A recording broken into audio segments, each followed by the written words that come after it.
আসসালামু আলাইকুম সুপ্রিয় দর্শক, আপনাদেরকে স্বাগতম কোরআন ও হাদিসের বাণী চ্যানেলে।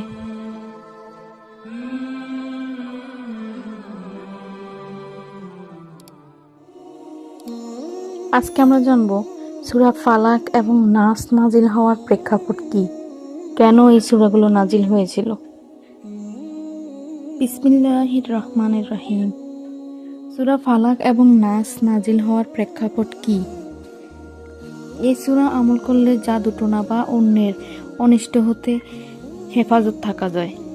সূরা দুটি নাজিল হওয়ার প্রেক্ষাপট বা শানে নজুল হলো, হুদাবিয়ার ঘটনার পর লাবিদ ইবনে আসাম এবং তার কন্যারা রাসূল করিম সাল্লাল্লাহু আলাইহি ওয়াসাল্লামের উপর জাদু করেছিল।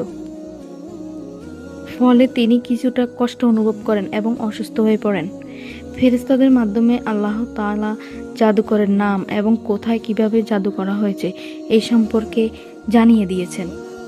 রাসূল সাল্লাল্লাহু আলাইহি ওয়াসাল্লামের মাথার ছিন্ন চুল ও চিরুনির ভাঙা দাঁত চুরি করে এনে তাতে জাদু করে এবং মন্ত্র পাঠ করে চুলে 11টি গিরা দেয় এবং এর প্রভাবে রাসূল সাল্লাল্লাহু আলাইহি ওয়াসাল্লাম ভীষণ অসুস্থ হয়ে পড়েন। তিনি কোনো কাজ করলে ভুলে যেতেন বা ভাবতেন যে তিনি করেননি। অন্য বর্ণনা মতে 40 দিন বা 6 মাস এভাবে থাকেন। এক রাতে রাসূল সাল্লাল্লাহু আলাইহি সাল্লাম স্বপ্ন দেখেন যে দুজন লোক এসে একজন উনার মাথার কাছে, অন্যজন পায়ের কাছে বসে। অতঃপর তারা বলে যে বনু জুরাইকের খেজুর বাগানে জারওয়ান কূপের তলদেশে পাথরের নিচে চাপা দেওয়া খেজুরের কাঁদের শুকনো খোসার মধ্যে ওই জাদু করা চুল ও চিরুনির দাঁত রয়েছে, ওটা তুলে এনে গিরা খুলে ফেলতে হবে। রাসূল সাল্লাল্লাহু আলাইহি সাল্লাম সকালে আলী রাদিয়াল্লাহুকে সেখানে পাঠান এবং যথারীতি তা তুলে আনা হয়। অতঃপর আল্লাহর রাসূল সাল্লাল্লাহু আলাইহি সাল্লাম সূরাদ্বয় পড়ে ফু দিয়ে গিরা খুলে ফেলেন এবং তিনি সুস্থ হয়ে যান। সহিহ বুখারী হাদিস 5765, 5766। আয়েশা রাদিয়াল্লাহু তাআলা হতে অন্য বর্ণনায় রয়েছে, রাসূল সাল্লাল্লাহু আলাইহি সাল্লামের জাদুকৃত চুল এবং চিরুনির দাঁত উদ্ধার হওয়ার পর সূরা নাস এবং ফালাক নাজিল হয়, যার 11টি আয়াতের প্রতিটি আয়াত পাঠের সাথে সাথে জাদুকৃত 11টি চুলের গিরা পরপর খুলে যায় এবং রাসূল সাল্লাল্লাহু আলাইহি ওয়াসাল্লাম হালকা বোধ করেন ও সুস্থ হয়ে যান। ইবনু কাসির সাল্লাল্লাহু আলাইহি ওয়াসাল্লামকে এর প্রতিশোধ নিতে বলা হলে তিনি বলেন, আল্লাহ আমাকে আরোগ্য দান করেছেন। আমি অপছন্দ করি যে মানুষের মাঝে খারাপ কিছু ছড়িয়ে দেওয়া হোক। সহিহ বুখারী হাদিস 6391। এই সূরা দুটির গুরুত্ব কতখানি? উকবা বিন আমের আল জুহানি রাদিয়াল্লাহু বলেন, রাসূল সাল্লাল্লাহু আলাইহি সাল্লাম বলেন, আমার কাছে এমন কয়েকটি আয়াত অবতীর্ণ হয়েছে যার অনুরূপ আর দেখা যায়নি। তা হলো সূরা ফালাক ও সূরা নাস। সহিহ মুসলিম হাদিস 814। অন্য বর্ণনাতে রয়েছে, রাসূল সাল্লাল্লাহু আলাইহি ওয়াসাল্লাম বলেন, তুমি কি জানো আজ রাতে এমন কিছু আয়াত অবতীর্ণ হয়েছে যার সদৃশ্য ইতিপূর্বে কখনো দেখা যায়নি। তা হলো সূরা ফালাক ও নাস। সহিহ মুসলিম হাদিস 814। সূরাগুলির এতই ফজিলত আয়েশা রাদিয়াল্লাহু তাআলা হতে বর্ণিত হয় যে রাসূল সাল্লাল্লাহু আলাইহি ওয়াসাল্লাম প্রত্যেক রাতে যখন বিছানায় যেতেন তখন দুই হাত একত্রিত করে ফু দিতেন। অতঃপর সূরা ইখলাস, সূরা ফালাক, সূরা নাস পাঠ করতেন। তারপর যথাসম্ভব দুই হাত দিয়ে পুরো শরীর মাসাহ করতেন।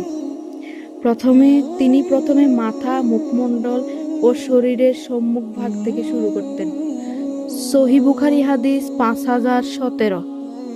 আবু সাঈদ খুদরি রাদিয়াল্লাহু তাআলা বলেন, রাসূল সাল্লাল্লাহু আলাইহি ওয়াসাল্লাম সবসময় জিন ও মানুষের চোখ লাগা হতে আশ্রয় চাইতেন, কিন্তু যখন সূরা ফালাক ও নাস অবতীর্ণ হলো তখন তিনি সব বাদ দিয়ে এই দুটিই পড়তে থাকতেন। উকবা বিন আমের রাদিয়াল্লাহু বলেন, রাসূল সাল্লাল্লাহু আলাইহি ওয়াসাল্লাম আমাকে প্রতি সালাতের শেষে সূরা ফালাক ও নাস পাঠ করার নির্দেশ দিয়েছেন। তিরমিজি হাদিস 2903, আবু দাউদ হাদিস 152, মিশকাত হাদিস 969। আয়েশা রাদিয়াল্লাহু তাআলা বলেন, যখন রাসূল সাল্লাল্লাহু আলাইহি ওয়াসাল্লাম অসুখে পড়তেন তখন সূরা ফালাক ও নাস পড়ে ফুঁক দিয়ে নিজের দেহে হাত বুলাতেন। কিন্তু যখন ব্যথা যন্ত্রণা অসহনীয় হয়ে যেত তখন বরকতের আশায় আমি তার দেহে হাত বুলিয়ে দিতাম। মুসলিমের বর্ণনায় রয়েছে, পরিবারের কেউ অসুস্থ হলে রাসূল সাল্লাল্লাহু আলাইহি ওয়াসাল্লাম তাকে সূরা ফালাক ও নাস পড়ে ফুঁক দিতেন। সহিহ বুখারী হাদিস 5092, সহিহ মুসলিম হাদিস 2192। একদিন উকবা বিন আমির রাদিয়াল্লাহু তাআলা কে নবী সাল্লাল্লাহু আলাইহি ওয়াসাল্লাম বলেন, হে উকবা, আমি কি তোমাকে শ্রেষ্ঠ দুটি সূরা শিক্ষা দেব না? অতঃপর তিনি আমাকে সূরা ফালাক ও নাস শিক্ষা দিলেন। তারপর তিনি সালাতের ইমামতি করেন এবং সূরাদ্বয় পাঠ করলেন। সালাত শেষে আমাকে বলেন, হে উকবা, তুমি এই দুটি সূরা পাঠ করবে যখন ঘুমাবে এবং ঘুম থেকে জাগবে। আহমদ হাদিস 17335। এছাড়াও সূরাদ্বয়ের ফজিলত সম্পর্কে অনেক সহিহ হাদিস পাওয়া যায়। জাদু টোনা, ঝাড়ফুঁক ও তাবিজ কবজ। ইসলামে জাদু করা হারাম। রাসূল সাল্লাল্লাহু আলাইহি ওয়াসাল্লাম বলেন, তোমরা 7টি ধ্বংসাত্মক কাজ থেকে দূরে থাকো, তার মধ্যে অন্যতম হলো জাদু করা। সহিহ বুখারী হাদিস 2766, সহিহ মুসলিম হাদিস 89। ইসলামে ঝাড়ফুঁক সিদ্ধ, তবে অবশ্যই সে ঝাড়ফুঁক কোরআন ও সহিহ সুন্নাহ অনুপাতে হতে হবে, যেমন সূরা নাস, ফালাক ও ইখলাস ইত্যাদি, এবং রাসূল সাল্লাল্লাহু আলাইহি ওয়াসাল্লাম থেকে যে সকল দুআ প্রমাণিত, যেমন আমি আল্লাহ তাআলার নামে আপনাকে ঝেড়ে দিচ্ছি এমন সব বিষয় হতে যা আপনাকে কষ্ট দেয়, এবং প্রত্যেক হিংসুক ব্যক্তির বা হিংসুক চোখের অনিষ্ট হতে আল্লাহ তাআলা আপনাকে নিরাময় করুন। আল্লাহ তাআলার নামে আপনাকে ঝেড়ে দিচ্ছি। সহিহ মুসলিম হাদিস 2186। রাসূল সাল্লাল্লাহু আলাইহি ওয়াসাল্লাম হাসান ও হুসাইন রাদিয়াল্লাহু তাআলাকে নিম্নোক্ত দুআর মাধ্যমে ঝাড়ফুঁক করেছেন, যেমন আমি আল্লাহ তাআলার পূর্ণ বাক্যসমূহের আশ্রয় নিচ্ছি প্রত্যেক শয়তান হতে, বিষাক্ত কীট পতঙ্গ ও প্রত্যেক অনিষ্টকারী চক্ষু হতে। সহিহ বুখারী হাদিস 3371। এছাড়াও ঝাড়ফুঁকের অনেক সহিহ হাদিস রয়েছে, কিন্তু যদি ঝাড়ফুঁক কুরআন বা সহিহ সুন্নাহ অনুপাতে না হয় বা অন্য কোনো বানোয়াট শিরকি কথা দ্বারা হয় তাহলে তা সম্পূর্ণ হারাম। রাসূল সাল্লাল্লাহু আলাইহি ওয়াসাল্লাম বলেন, যে ব্যক্তি তাবিজ ঝুলালো সে শিরক করলো। আহমদ হাদিস 17458, সিলসিলা সহিহা হাদিস 492।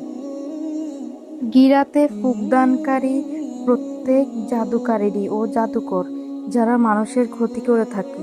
বলা হয়, যেই ব্যক্তির সাথে হিংসা করা হচ্ছে তাকে আল্লাহ তাআলা যে নিয়ামত দান করেছেন তা দূরীভূত হয়ে যাওয়ার আশঙ্কা করা হয়। এরূপ হিংসা করা কবিরা গুনাহ ও মারাত্মক ব্যাধি। রাসূল সাল্লাল্লাহু আলাইহি ওয়াসাল্লাম বলেন, তোমরা হিংসা থেকে বেঁচে থাকো, কেননা হিংসা মানুষের সৎ আমল এমনভাবে খেয়ে ফেলে যেমন আগুন কাঠ খেয়ে ফেলে। আবু দাউদ হাদিস 4903, সহিহ। ইমাম কুরতুবী রাদিয়াল্লাহু তাআলা বলেন, হিংসা হলো প্রথম পাপ যা আসমানে করা হয় এবং প্রথম পাপ যা পৃথিবীতে করা হয়। যা আসমানে ইবলিস আদম আলাইহি ওয়াসাল্লামের সাথে করেছিল, আর পৃথিবীতে কাবিল তার ছোট ভাই হাবিলের সাথে করেছিল। অতএব হিংসুক ব্যক্তি অভিশপ্ত, বহিষ্কৃত ও প্রত্যাখ্যিত। তাই হিংসাকারীর অনিষ্ট থেকে আল্লাহ তাআলা নবী সাল্লাল্লাহু আলাইহি ওয়াসাল্লামকে আশ্রয় প্রার্থনা করার নির্দেশ দিয়েছেন। হিংসা থেকে বাঁচার উপায় হলো বেশি বেশি শয়তানের কুমন্ত্রণা থেকে আশ্রয় চাওয়া। এই জন্য নিম্নোক্ত দুটি আয়াত বেশি বেশি পাঠ করতে হবে। যেমন, হে আমাদের প্রতিপালক, আমাদেরকে এবং আমাদের সেসব ভাইদেরকে ক্ষমা করো যারা আমাদের পূর্বে ঈমান এনেছে, এবং মুমিনদের বিরুদ্ধে আমাদের অন্তরে হিংসা বিদ্বেষ সৃষ্টি করে নাই। হে আমাদের প্রতিপালক, তুমি তো দয়ালু, পরম দয়ালু। সূরা হাশর 59 আয়াত। এই আয়াতগুলো হতে আমরা যা শিক্ষা গ্রহণ করলাম, এই দুটি সূরার গুরুত্ব ও ফজিলত জানলাম। জাদু টোনা ও তাবিজ কবর শরীয়তে সম্পূর্ণ নিষিদ্ধ তা জানলাম। কুরআন ও সহিহ সুন্নাহ দ্বারা ঝাড়ফুঁক হলো বৈধ, অন্যথায় অবৈধ তাও জানলাম। জাদুর প্রভাব রয়েছে, যার প্রমাণ নবী সাল্লাল্লাহু আলাইহি ওয়াসাল্লাম স্বয়ং নিজে। ইহুদিরা ইসলামের সূচনা লগ্ন থেকে বিভিন্ন চক্রান্ত অপকৌশল অবলম্বন করে আসছে, যা আজও বিদ্যমান। হিংসা একটি বড় গুনাহ এবং মারাত্মক ব্যাধি, যা মানুষের সৎ আমল বিনষ্ট করে দেয়। তাই আল্লাহ আমাদের সবাইকে এসব মারাত্মক গুনাহ থেকে নিজেকে রক্ষা করার তৌফিক দিন। আমিন।